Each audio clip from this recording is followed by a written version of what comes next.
All right. Well, today in studio we have Jebeh Edmunds. Thank you so much for being with us.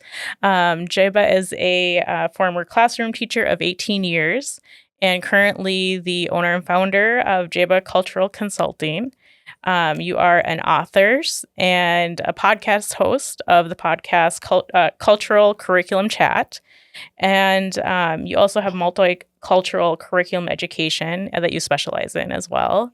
So thank you so much for being with us. We're excited to talk with you all things education, and so our families can also just hear how they can support their children as Yeah. they're going through this process of education and CPS and things like that. Thank you for having me. Diana and Tatiana is just an amazing opportunity to help guide our families that you are both Yeah. serving in our community to just have that bridge of collaboration. So thank you for having me today. Welcome to Divine Konversations podcast, a space where faith meets real life and community stories lead the way. We're here to lift up the voices of BIPOC families navigating housing, healing, mental health, and so much more. Whether you're a parent, a provider, or someone walking alongside our communities, you belong here. Each episode, we share honest conversations, resources, and real stories of resilience. Together, we're creating a space for healing, hope, and divine conversations, where healing begins and stories rise. All right, so Jebeh, in 1 minute, tell us just some other things about yourself. Yes, I am a very busy mom. I have two teenage sons, Maxwell and Mateo. I'm starting that big transition. I'm launching my eldest to college life. So he'll start his senior year this fall. Wow. Yeah. And I'm married to Andrew. We've been married 20 years this August. So a lot of big celebrations. Congratulations. Thank you. And transitions.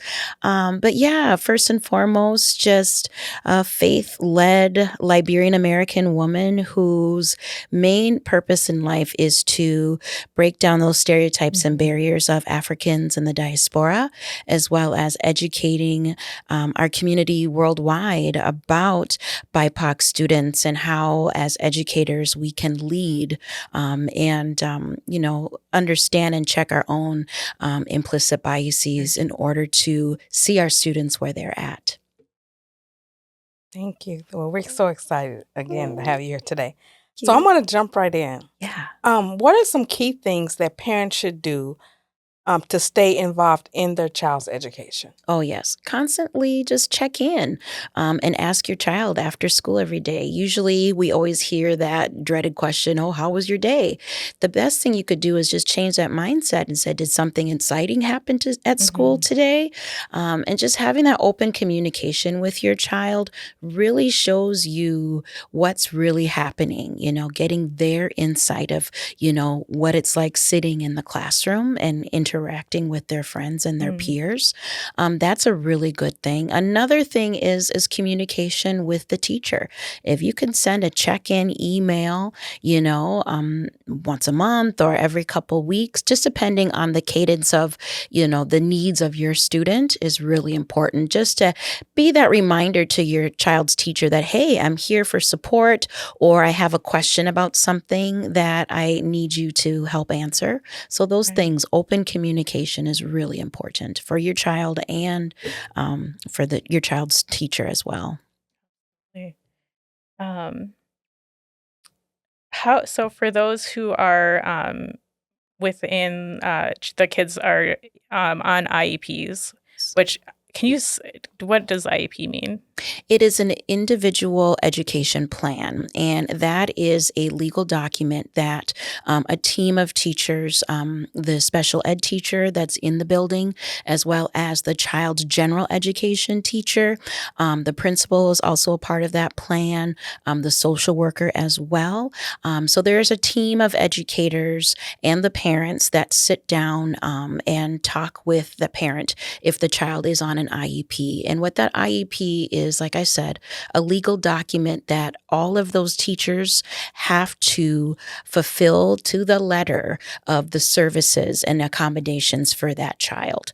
And again, you'll have a number of meetings that before the child even gets an IEP plan, there's certain criteria that the general education teacher has to observe and document, as well as the special ed department to also observe that child and document.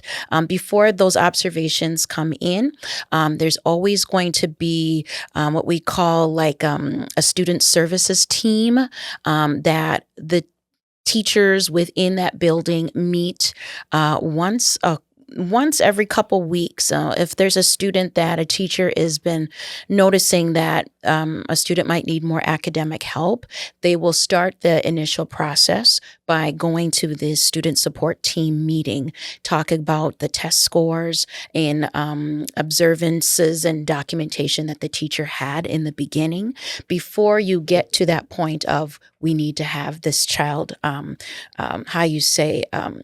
looked and observed and for special ed services. So there's a lot of hoops and steps before the conversation to the parents to say, we think this child needs to have an IEP. Okay, that's what I was wondering. So, for example, at what point would the parent be aware, like, this is kind of what the road we're after looking at? After the student services team meeting, the principal is also in those meetings as well, documenting. And what we do is we look at that student's file, cumulative file, to see if there are other documentation or concerns from previous teachers. And so if that is, the principal will then in turn go and contact the parent to say, this is some things that the student has been mentioned in this meeting, but it's always up to that parent to say, yes, we want to continue to do observations to see if our child needs those IEP services, or no, we're not going to continue with that. But the parent always has the final say. It is never intended to feel that, oh, you know what, we're just going to do this behind closed doors and then give you the evidence of what. Usually before that SST meeting, the parent will be contacted by the child's teacher to say, I noticed this child hasn't been not necessarily keeping up with our standard, but seems to be falling behind, or, we've been doing one-to-ones with this child, and it just seems like they're having a harder time grasping the subject. There has to be, and even in the forms of the student support team, you have to say how many times you have contacted the parent, how many times you've had communication with the parent, even before you sit in that meeting. So it's not like we come to this meeting and, well, have you talked to the parent? No. Well, you have to do all of these things as an educator before that student's name is even brought into that SST meeting. I have just a follow-up question to that. Is it only academic, or could it be about behavior? Oh, yes, it's academic and behavioral, as well. And the same parameters go for the same thing. How many times have you contacted that parent? And we have to document the dates, the communication we've had, the responses. Also, we have to bring that evidence to those meetings. What should parents look for when choosing a school or evaluating a new school in its environment? Yes. When they're looking for a new school, always get the pulse from other families that they know that are attending that school.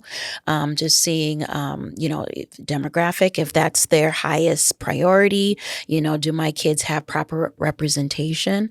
That's another big factor I've known a lot of families looking for.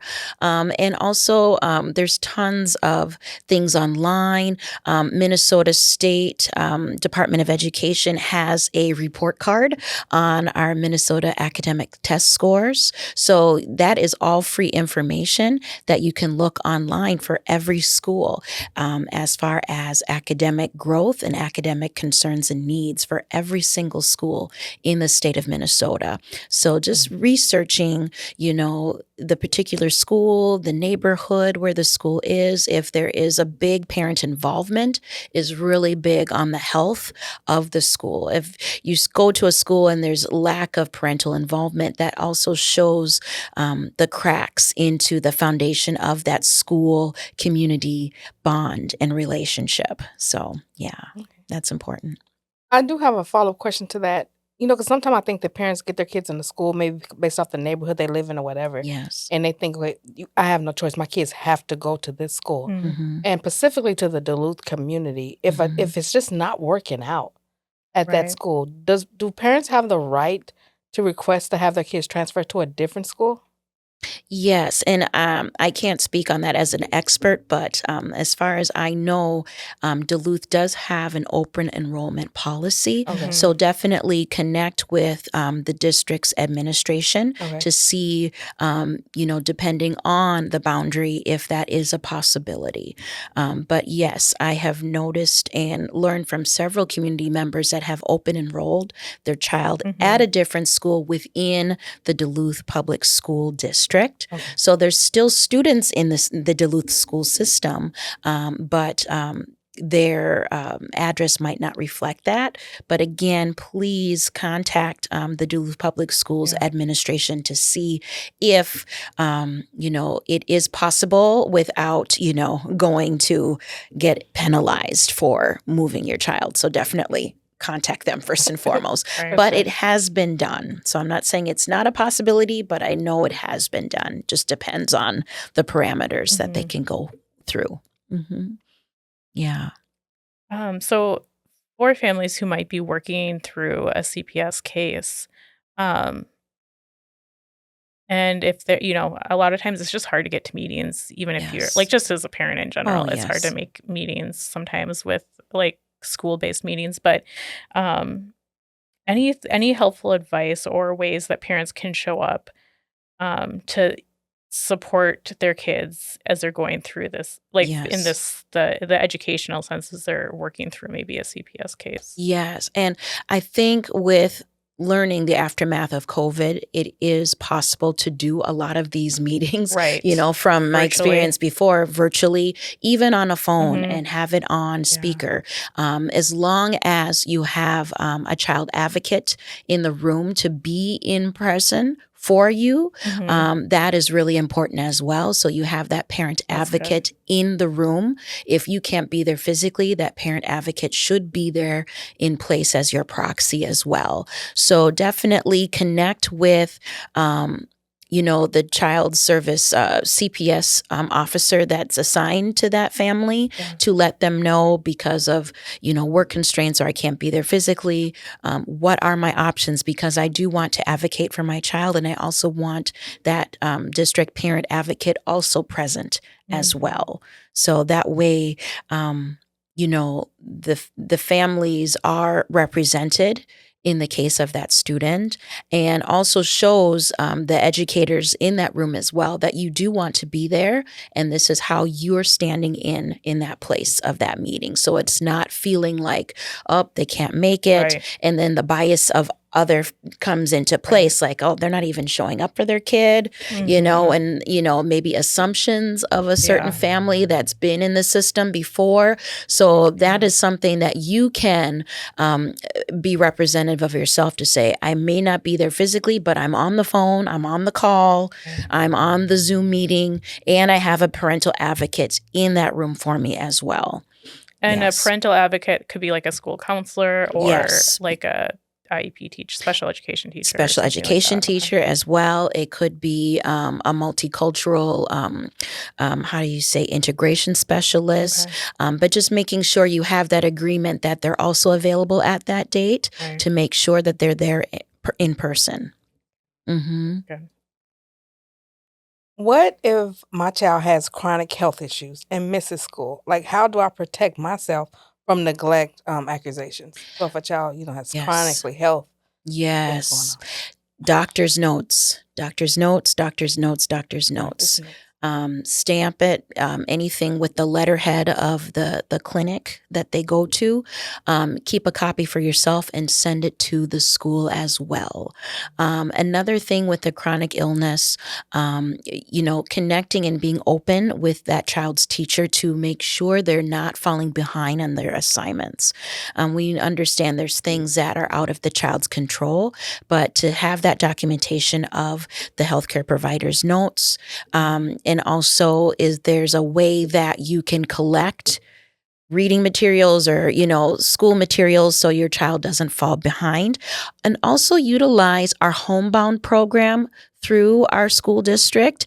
Those are licensed teachers that work for the school district that come to your home specifically. It is free because the child is a student of the Duluth Public Schools. They can come to your home and teach your child in person. I didn't know that. With the materials, so that therefore they're not losing, their pacing for the curriculum. So that's another thing they can call our Duluth Public Schools. We do have a homebound department by law, and those are teachers that can come to your home. You can come up with a schedule that works for you and your child. The teacher also works with that homebound teacher as well to give all of the materials that they need, and that homebound teacher also works with the classroom teacher to say, here are the materials, they did this test, what else can I do to bring to that child's home to make sure they're not falling behind. So definitely check in. Yep, it is there. It's always been there. Yes. What if like a child gets suspended? Could you use the homebound program for that, or is it only for like illnesses and stuff? Check in with the child's district administrator, like the principal, because of course we don't want our students, even through discipline, to fall behind. Right. So again, I'm not sure exactly how that would work. I know with the chronically ill, if a kid is in surgery, that is the stipulation, but definitely check with your school's principal, because I know academically our principals don't want them falling behind, even with discipline issues, so definitely connect with your principal at your school. They would know the way to go. Thank you for sharing that. Yeah. What are some red flags? You did talk just about falling behind is a red flag, but what are some red flags in school communication that parents often overlook?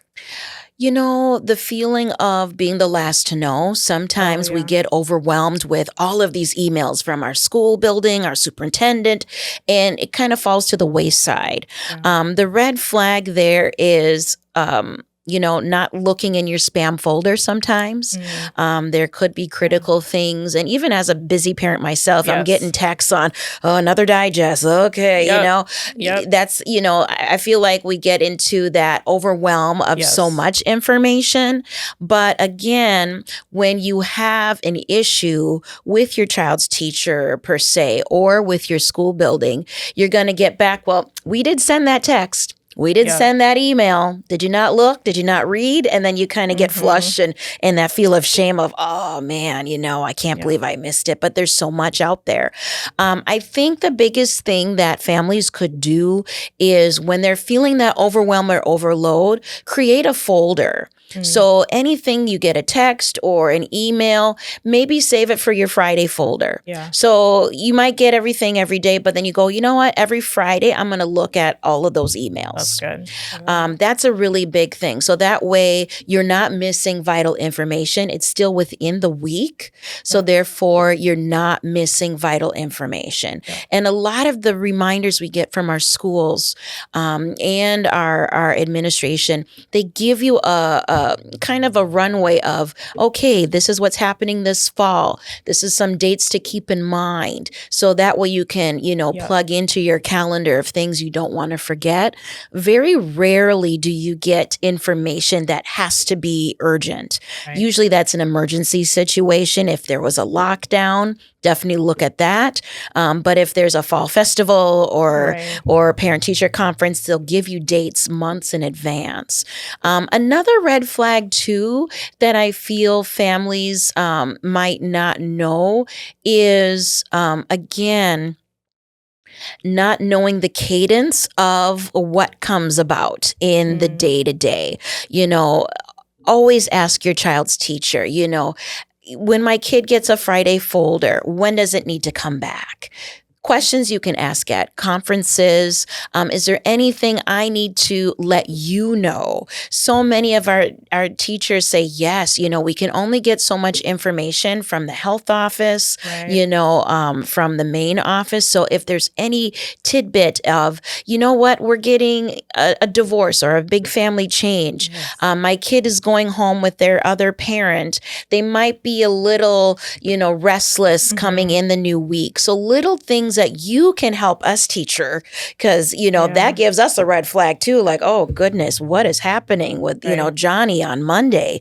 If we don't know the information, and you can give us, the Cliff's Notes version. We don't need to know all the details, but just saying, they're going with the other parent, or, I'm going to be deployed for several months. So they're going to be with this adult. Just something to have us be privy to the information is so helpful to make sure that we can give that extra hug in the classroom when they come back, Monday morning, or, be a little more mindful of why they feel like they don't want to participate because they're missing that adult, because they're away. Maybe something happened and that adult is incarcerated. So maybe calling the school social worker in the building to say, you know what, why don't you check in with them at lunch? Or, they're having a rough time. Do you have an opening where they can just come to you one-on-one? So that I feel is so important to help. Yeah.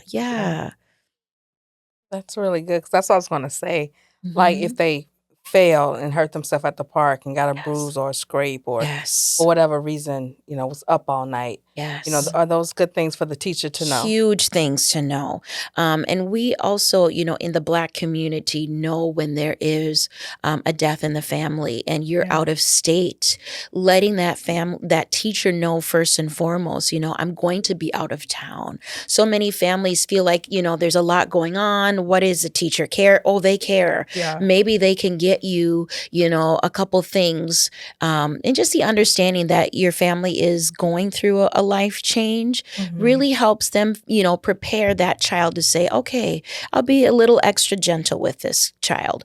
Maybe we could have something in our class that to say, if you're feeling a little down or you need a little quiet time, just let me know. I'll give you that space. That is really helpful. Another big thing too, and I said this with a lot of our family and our teachers at our beginning of the year. I was there, I think it was 2 years ago. I was their keynote about even Black hair. And how hard it is when you're getting your fresh braids. Think about that third grader in your class and they're feeling a little sore or tender-headed. Make sure students aren't touching their hair because they got a new hairstyle. And also have that wherewithal to know it takes like 8 to 10 hours to do our hair. And so if that child is gone because they have a headache, just check in with a parent to go, is everything okay? I just want to make sure, your daughter is okay or your son is okay. Oh, yeah, they just got their hair done. There's so much bias to go, oh, they got their hair done. Why did they miss class? Well, their scalp is so raw, they can't even focus in your classroom. So as a parent, I want them to rest at home. And a lot of the times I tell those teachers, I said, it's a protective style all year long. So just because it's a winter and my child is getting their hair braided, that is a protective style because we can't go to the salon every day. Oh, I wish we could, But that's something that I've been telling our teachers, that this is a protective style for them and for their hair. And again, that's another red flag with CPS. If my child looks like their hair is unkept, that's a little observation in the teacher pad. That's a little observation in the social work pad. You remember growing up, it's like, oh, you have lotion on anything that's seen, because if it's looking too dark or not looking well, we've been called so many times as families. So that's something too that, we need to be mindful of as well. Yeah. Thank you. Yeah. In what ways do unconscious biases in school affect students, and what can parents do about it?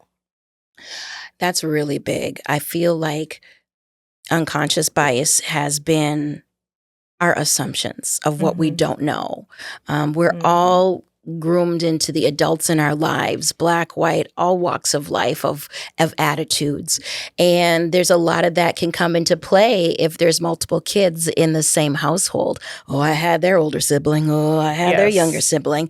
And Yeah. teachers do talk in the sense of prepping the new class coming Yes. in. What I've told, and I've also, fallen into, is to have that new child come into my class as a clean slate. Yeah. I know their relative, or I know their sibling, but I'm Mhm. going to see you as who you are coming into my Right. classroom.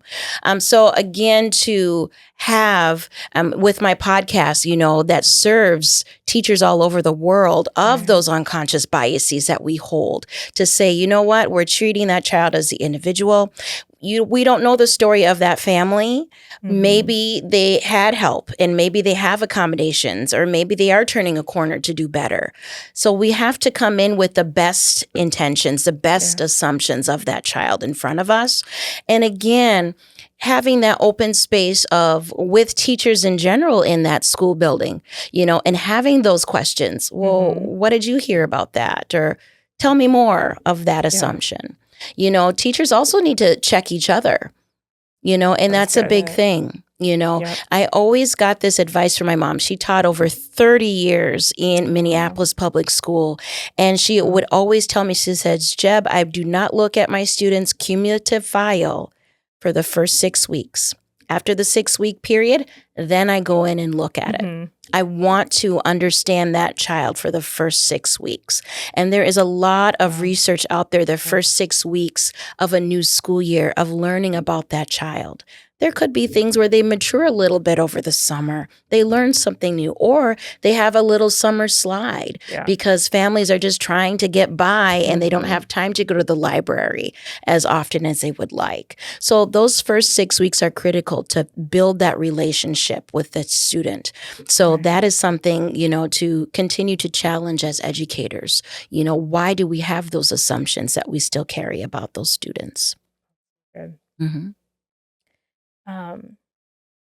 I think just one final question I had for you as we come to a close is, um, how can parents push for changes at their child's school without burning bridges or being ignored? Oh, yes. Being involved if they can. Mhm. We have PTAs committees. We have, even if you want to create your own, parent group, work with the That's good. school's principal and just say, our schools are community hubs. A lot of Yeah. us just assume once the bell rings that it's done. Yeah. There's so many family groups that get together after school hours that utilize classroom spaces, that utilize the Mhm. library. There's a free format and form that you can work to sign in to say, can we utilize the media center once a month? And it is free. Okay. And so just working with that school building principal to say, here's what I propose. Here are the families that are interested. We'd love to have you on board as well. How can we get a parent involvement group at our child's school? And that, I think, is really important. By showing your face, there's that Yeah. Liberian saying is, you need to see my face.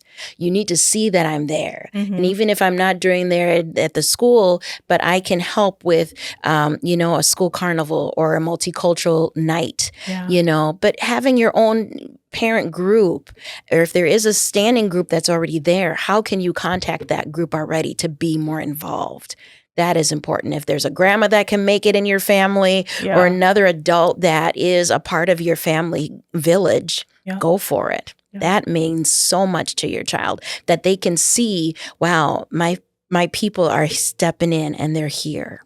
Yeah, it's important. That's great. It's really Yeah. good. I do want to ask this last question though. Mhm. How can immigrants or first generational families advocate for their children in an unfamiliar school system? Yes. I feel like getting connected with that cultural group that you identify with. We have a very strong African cultural group, diaspora. So if they can connect with their local universities, a lot of us are professors that connect with you, that have been raising children in our school system. That is the first and foremost. You don't want to go alone, but you also want to get that community feel. I'm a part of several African heritage communities in our Twin Ports area, and we're very open to help you and sit with you at parent-teacher conferences. We're helping, and being a former teacher, I have sat in multiple meetings with school principals and the families to be that bridge to say, I've been in the school system. Even when I was a classroom teacher, connecting with those, African families to say, hey, I've got your child. If they need me, my classroom is right down the hall. Come in and ask for help. And they feel, much more comfortable to say, wow, there's one of us represented that I can connect with and contact. And that's just a part of my inherent blessing that I have to continue to share that moving forward to our community. You're not alone in this community. Yeah. Well, thank you so much. Any final words? Oh, I'm just honored to help share and shed light of things that our families might not know about. But yes, continue to connect with me. I have lots of resources on JebehEdmunds.com that families can go to. You don't have to be a classroom teacher to utilize the resources that I have. It's very clear and concise, and we have lots of things there to help continue to be that advocate for your child. Wonderful. And then when is your book coming out? When can we expect that? Thank you. It's a fun telenovela, for the grown folks to read. I do a lot of things for elementary age, so it's not for kids. But it comes out Orange Blossom this fall of 2025. And if you can go on my website, you can sign up for my email newsletter. I give updates behind the scenes of editing my book and my whole writing process. So can't wait for you to stay tuned, and you'll find out about when it comes out on shelves and when you can follow my book signing and celebrations for that and my book launch. So I'm excited. Wonderful. Thank you. Exciting. Congratulations. Thank you again for being here today. Thank you, Deanna. Thank you, Tatiana. Thanks for being with us today. If something spoke to you, please share this with a friend who you think could really benefit from this episode. And remember, to help our show grow and reach more people just like you, make sure to follow the show and leave a 5-star review. And if you want to continue to have critical and courageous conversations, well, then we'll see you in the next episode.